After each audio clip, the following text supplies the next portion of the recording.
Bonsoir Francine. Patrick, Bonsoir à tous. à tous les autres. Bonsoir à toute la grosse structure qui nous soutient derrière les murs.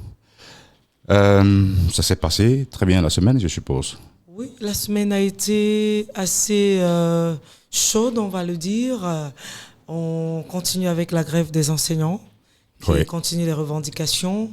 Et puis, on a eu cet instant assez douloureux avec l'éboulement du côté de Mbankolo. C'est ça, Yaoundé.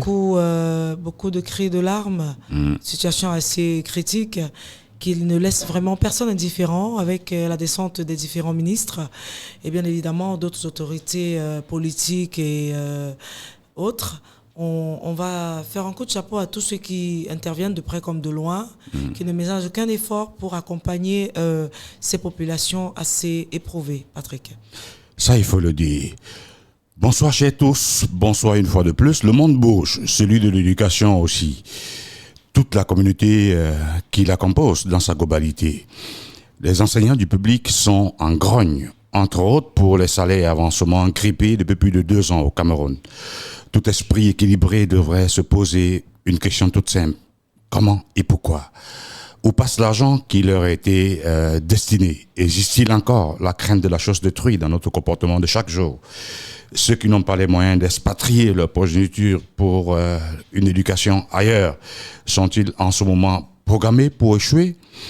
Qu'adviendra-t-il d'un pays avec une éducation en dessous de la moyenne pour le secteur public ? Que s'attendre après la rencontre, après le Premier ministre avec les syndicats concernés, notamment le mouvement On a trop supporté. Tu te souviens que ça s'est passé lundi soir, lundi après-midi, tout au moins. Lundi après-midi, cet échange, ce grand rendez-vous auquel beaucoup d'enseignants étaient vraiment attendus.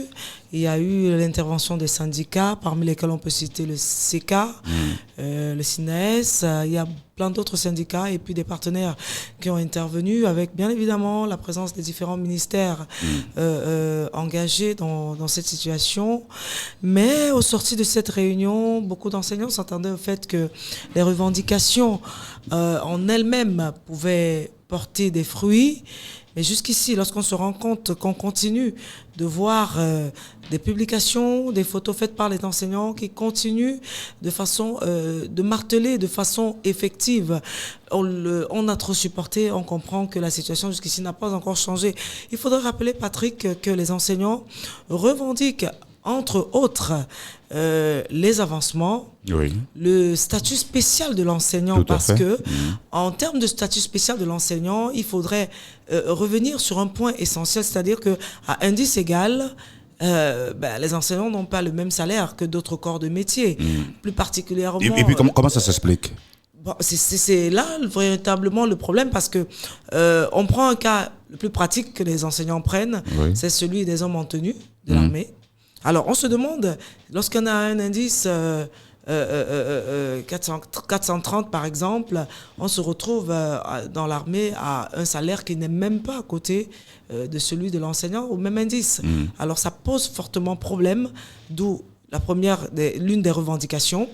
On parle aussi des avancements parce qu'on se rend compte que tous les 2 ans, un enseignant devrait avancer. Tout à fait. C'est-à-dire les avancements en fonction de l'indice, de solde et autres qui bien évidemment rentre dans les faits financiers et on devrait rattraper, on ne devrait même pas arriver au phénomène de rappel des avancements, parce qu'en réalité, lorsque vous avez avancé, de façon effective, l'avancement doit passer dans le salaire.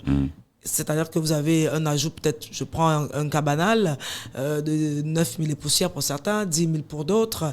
Mais on se rend compte que peut-être vous avez l'avancement, vous avez atteint la période où vous devez obtenir l'avancement. Déjà, le document n'est pas délivré à temps. Alors, vous attendez un bon bout pour recevoir le document et bien après, vous vous retrouvez avec le document, mais effectivement, c'est pas rentré dans votre salaire. Et quand bien même ça rentre, il faudrait faire le rappel de ce que vous n'avez pas reçu parce que votre avancement date d'une certaine période. Bien sûr. Alors, ce rappel, on passe des années et puis à un moment donné, ça devient compliqué. Puisqu'on vous rappelle que dans la liste qui a été donnée, je crois, en fin du mois d'août, parce que d'après les messages qui étaient donnés aux enseignants, les rappels des avancements devraient être payés au mois d'août. Mais à ce mois d'août, il y a une liste qui est ressortie qui permettait plutôt de classer les enseignants par ordre de paiement, le paiement qui devrait commencer en 2024. Tout à fait. Et dans cette liste, vous avez des personnes qui datent de 1980, 81. Alors quand vous essayez de voir avec des promotions 2020, 2021, 2022, près de 10 ans après, ça avance. Comment est-ce qu'on va y arriver? Entre autres, les enseignants revendiquent les non-paiements de rappel, même de prise en charge. C'est-à-dire que lorsque vous sortez de l'école, contrairement à certaines institutions qui obtiennent directement leur salaire, alors vous pouvez passer 1, 2, 3, 4, 5 ans sans avoir touché votre salaire. Et quand vous commencez à le toucher, on devrait vous donner un rappel. Alors, ces paiements de rappel ont eu aussi certains déboires. Certains ont reçu les 1/3, certains ont reçu les 2/3, certains ont reçu le non-logement parce que ça a été disséqué en 3 parties. Alors, ceux qui n'ont pas pu recevoir les 1/3 sont dans la plainte de l'obtention de ce rappel des 1/3 et non-logement, et on les appelle, entre guillemets, les oubliés, parce que en fait, la passation de service entre les 2 derniers ministres, on se dit qu'on a payé entièrement, mais on se rend compte qu'il y a encore des personnes qui n'ont pas été payées. On les a définies à 772, mais aujourd'hui, les enseignants sont en train de dire qu'il s'agit de plusieurs autres. Le chiffre doit être au-delà de ce fait-là, ce qui fait des situations assez complexes, Patrick.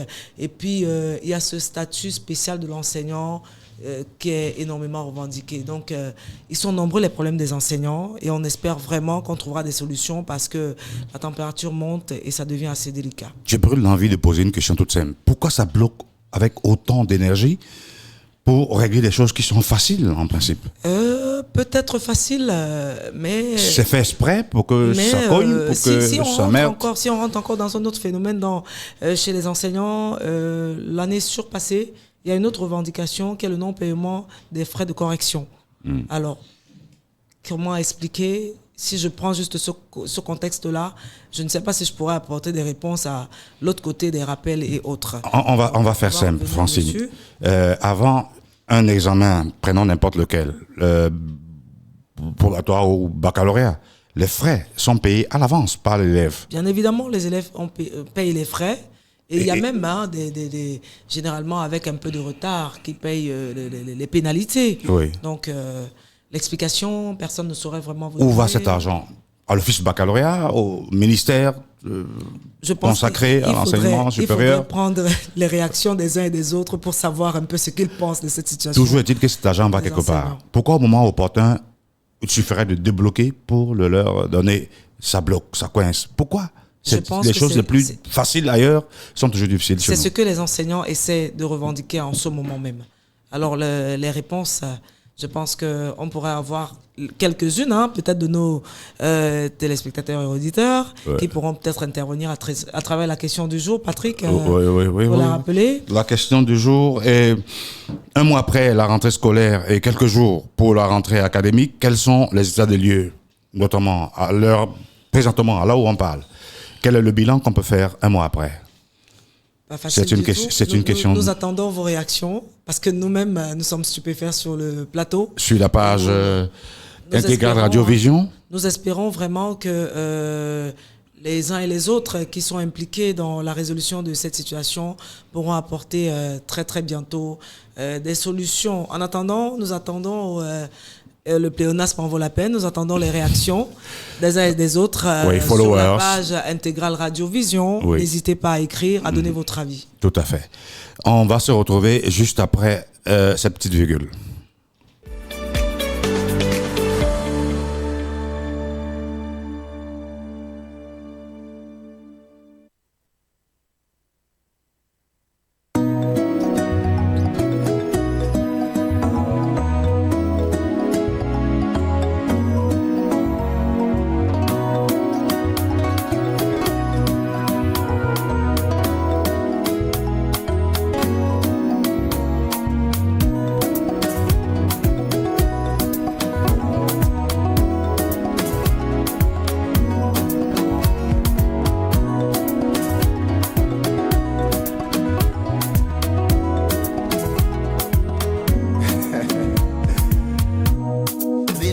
baby Kilimanjaro, Yarma Wanda ma Kilimanjaro. Toba mi bene, wasungul dem na mumpo. Anyambe go wenu bitime, me babar wengo vital me. Timbe me, yugi ba me. Uwe ugi udon gel borvala, batele webisu, o ani oae. Morbina ma yedeva, ibon mana ute butime, malira giban bombe. Timbe me, jagatera bo. Ume bombe ni gelbisu bo, so di me ata, yambe. Chome ume bombe ni gelbisu bo, so di me ata, yambe. Borwaba na bana ni beba, isina ni manola, borwaba na bana ni jo, so di me. Je vois dans ton regard trop de haine, pourquoi m'envier pour une histoire de petite jalousie? Je me demande pourquoi tout ça. J'aimerais que tu me dises un peu pourquoi le succès des uns gêne les autres aussi souvent. J'aimerais que tu me viennes en aide. Oh, I am begging. Je fais de mal, et ça me fait de mal, les complots contre moi. Ils veulent me voir tomber, me réduire à néant.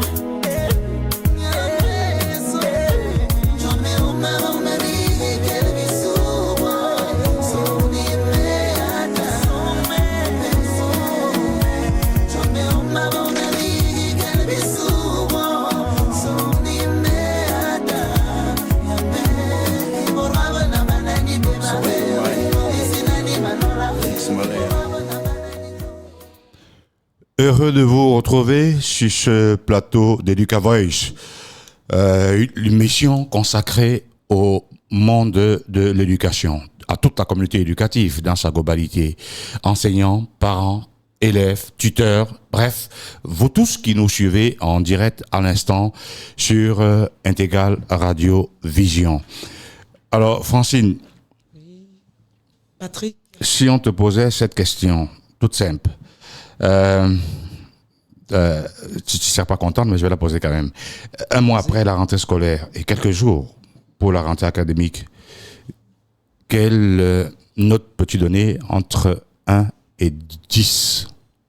10 c'est 10 sur 10, 1 c'est 1 sur 10, 2 c'est 2 sur 10. Maintenant, la question 1 sur 10, par rapport au lancement de la rentrée scolaire, par rapport à la réaction des enseignants, par rapport à... Oui, et tout ça globalisé.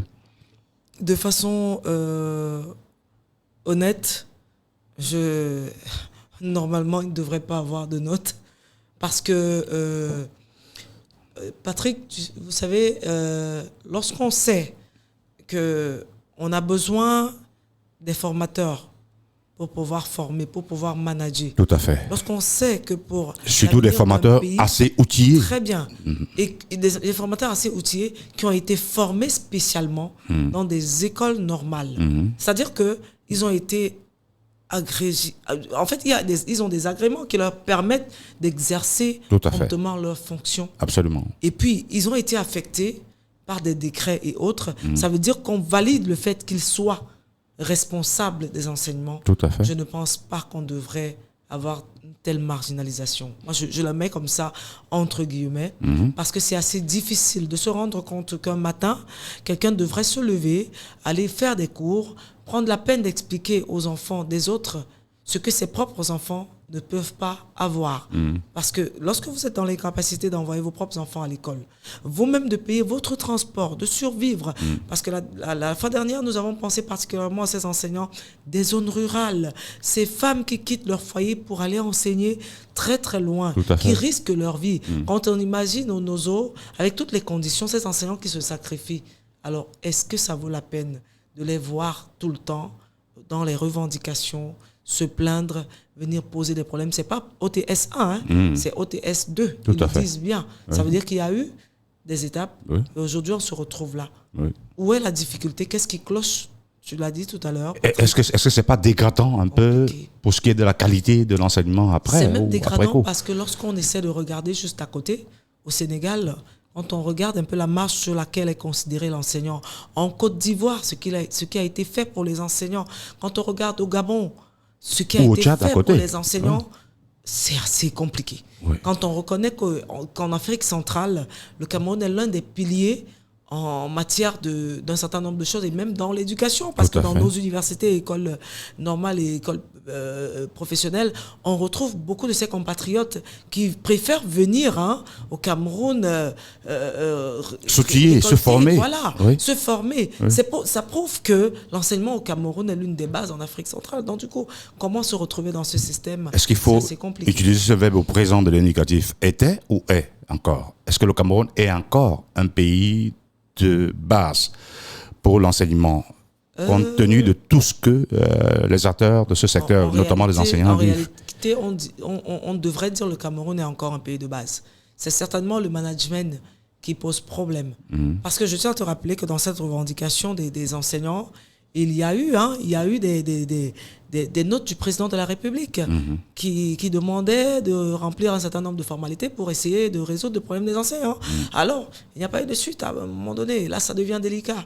Est-ce que c'est sérieux que le premier des Camerounais, le premier ordonnateur, le président de la République, donne des instructions qui ne sont pas suivies par la suite? C'est ce que revendiquent les syndicats des enseignants, le CK et autres. Ce sont ces revendications-là. En fait, on prend les revendications, nous, on reste réellement dans le libre arbitre. On prend juste les revendications des enseignants que nous exposons ici et nous continuons de dire que nous espérons vraiment que ça ne passe pas dans les oreilles des sourds. Nous avons foi que l'État camerounais sait prendre en considération les situations des citoyens qui sont le peuple, ces enfants que nous marginalisons aujourd'hui, qui ne bénéficient pas de leurs cours alors qu'ils ont été inscrits, sont le Cameroun de demain. Alors, cette situation devrait être remédiée. Voilà. J'attends toujours la note. Entre 1 et 10. La note, elle est compliquée, Patrick. Je voudrais pas trop... Je pense que nous laisserons à la possibilité suite, aux uns et aux autres de réagir. Okay. Nous passerons au prochain Je point. pose la question pour nos followers, nos auditeurs, bref, tous nos amis. On parle de Educa Voice, de toute la communauté éducative qui est, comment le dire un peu, qui est assimilée à ce moment d'antenne. Educa Voice, c'est votre voix, c'est la voix de l'étudiant, du tuteur, bref, du parent et même de la grand-mère qui se plie sous un soleil brûlant pour gagner quelques pitances pour pouvoir vous offrir une éducation de qualité. Voici donc la question du jour. Un mois après la rentrée scolaire et quelques jours pour la rentrée académique, il y a quelques IPES, les instituts d'enseignement supérieur qui ont commencé, mais même si on peut les compter sur le bout des doigts, mais de manière globale, un mois après la rentrée scolaire et quelques jours pour la rentrée académique, quels sont les états des lieux à partir de ce moment? Ma seconde préoccupation, Francine, tu vas pas toujours aimer, mais je suis ton Patrick, naturellement. Ah ouais. Ton ami, je veux dire. Maintenant, est-ce que tu encouragerais à un enfant, à un fils, à un cousin, à un frère de prendre comme métier celui d'être un enseignant à l'heure actuelle? Voilà autant de choses qui marquent de façon particulière le contexte de l'éducation, quand bien même on sait qu'on devrait pérenniser ce côté des enseignants, c'est-à-dire que après une cuvée, il y a une autre qui arrive, ainsi de suite. Mais au regard de ce qui se passe actuellement, en ce moment, ça devient difficile. Difficile pour les parents d'orienter leurs enfants dans ce métier qui était un métier, comment on va le dire? L'enseignant était quelqu'un de noble, de grand. De noble, de particulier, Oui. de très grand. Oui. Et on peut même rentrer un peu dans un système, dans certaines contrées, lorsque vous étiez enseignant, vous étiez affecté, ben alors là, vous avez tous les honneurs. Tout à fait. Tous les matins, on venait vous rendre service parce qu'on savait que c'est le maître, c'est l'enseignant. Il y a des petits noms qu'on donnait dans des villages, avec tout le respect. Il fallait que vous alliez, vous étiez même accueillis par le chef traditionnel, les autorités compétentes. On vous recevait, la sous-préfecture et autres. Mais aujourd'hui, voilà l'enseignant qui se retrouve un peu dans un piège en eau trouble. C'est assez compliqué. Alors, lorsque nos jeunes, nos cadets, ceux-là qui sortent, qui viennent d'avoir le baccalauréat, qui veulent rentrer dans des écoles et autres, observent et jettent balai d'un regard, ils se rendent compte que si les enseignants sont en train de souffrir comme ça, eh ben moi je peux pas aller faire un concours qui déjà, comment est-ce qu'il faut faire pour en arriver là et même avoir le concours, et puis après tu peux pas faire si. Le parent lui-même est conscient du fait que est-ce que mon enfant prendra la relève, ça devient compliqué. ça devient très compliqué. Il y a même encore une autre revendication que j'allais oublier. Oui. Il y a les retours sur titre. Les retours sur titre de l'année dernière, dont les résultats ne sont pas sortis. Ça, c'est l'une des revendications encore cruciales des enseignants. Et c'est des choses assez compliquées. Est-ce que tout ça n'est pas fait exprès pour cristalliser l'enseignant dans sa démarche républicaine? Jusqu'ici, les réponses comme celle-là sont assez compliquées à donner. Le plus important pour les enseignants à l'heure actuelle, c'est d'abord de retrouver le statut spécial de l'enseignant, qui permettra certainement de déboucher à certaines résolutions des diverses questions qui sont tout autour. Alors là, c'est quand même un drame que porte le monde de l'enseignement. Pas facile du tout. Lorsqu'on nous rendons compte déjà que nous sommes en 2023 et au Cameroun, dans le système éducatif, nous sommes rentrés dans le système des APC, les approches par compétences. Compétences, tout à fait, oui. Autant pour moi. Et les approches par compétences nous amènent à faire participer directement les enfants dans le planning, dans l'élaboration de la leçon et tout. Alors si l'enseignant n'est pas galvanisé, comment est-ce qu'il permettra à ses apprenants de rester dans le système, de pouvoir travailler? Et puis, comment on peut transmettre un savoir si on n'est pas suffisamment motivé? C'est un job comme tout le reste. Il faut même on devrait dire si on n'a pas de motivation. Oui. À la télé, aujourd'hui, j'ai écouté un humoriste qui a dit carrément que les enseignants devraient comprendre qu'il y a d'autres corps d'autres personnes qui souffrent. Alors, ils ne devraient pas punir les enfants. Ils devraient continuer leur travail et continuer d'espérer. Quelle question. C'était assez aberrant. Oui. C'est bien, c'est sa pensée. Oui. Mais je me dis que lui, en tant qu'humoriste, s'il n'a pas son per diem pour venir se placer, comment fera-t-il pour le prochain son transport, venir avoir cette inspiration, pouvoir amener son enfant à l'hôpital s'il se sent mal, je ne pense pas qu'il s'asseoirait devant un plateau. Il pourrait se permettre de ou encore, s'il n'a pas d'argent en poche, comment il ira inscrire un enfant à l'école? Avec du rire. Il n'y a pas de motivation. Alors, c'est vraiment difficile. Chacun a son avis, bien évidemment. Patrick, je crois que nous allons penser à ce qui nous ramène un peu vers la tour d'horizon aujourd'hui. On devrait avoir un invité qui, de toute évidence, n'a pas pu être là compte tenu du timing. Mais demain, on a la seconde édition hebdomadaire d'Educa Voice. Alors, je crois qu'il sera là, où on va se retrouver tout à l'heure. Mais malheureusement, on a 26 minutes x 2. Ça fait 26 x 2, ça fait combien encore? 52 minutes. J'y suis, je crois. Les enseignants de mathématiques. On a 52 minutes par semaine consacrées au monde de l'éducation, consacrées à la communauté éducative. Il est 19h passé de 26 minutes. Je crois qu'on a atteint notre barème pour ce soir. Alors, un dernier mot pour la suite? Un dernier mot, beaucoup de courage à tous ces enseignants, beaucoup de courage aux parents qui se trouvent certainement dans une situation ambiguë parce qu'après avoir inscrit l'enfant, on peut être dans le regret de ne pas avoir pensé à l'envoyer dans un collège privé. Est-ce que tu penses que si on avait les moyens de le faire, on ne l'aurait pas fait? Oui, mais il y a un regret parce qu'entre sacrifier faire des courbettes pour le mettre dans un collège privé et l'envoyer au lycée, là, il ne prend pas des cours, ça devient difficile. Et puis, on se rend compte, Patrick, que ceux du collège privé, forcément, sont dans une évolution. Ils sont à un mois de cours. Voilà, ce qui fait déjà un déphasage. C'est pas facile à digérer. Courage aux parents, courage aux enfants et autres membres de la communauté éducative. Merci ce soir de nous avoir suivis. Educa Voice, c'est tous les mercredis et jeudis sur Intégral Radio Vision. Pour nous avoir, c'est très facile. Dans votre moteur de recherche, quelle qu'en soit la plateforme que vous utilisez, vous tapez Intégral Radio Vision et vous nous avez en direct. Nous comptons sur vos commentaires. Bonsoir Francine. Thank you. You have a good night. Wish you all the best. On se voit demain. À demain. Merci. Au revoir.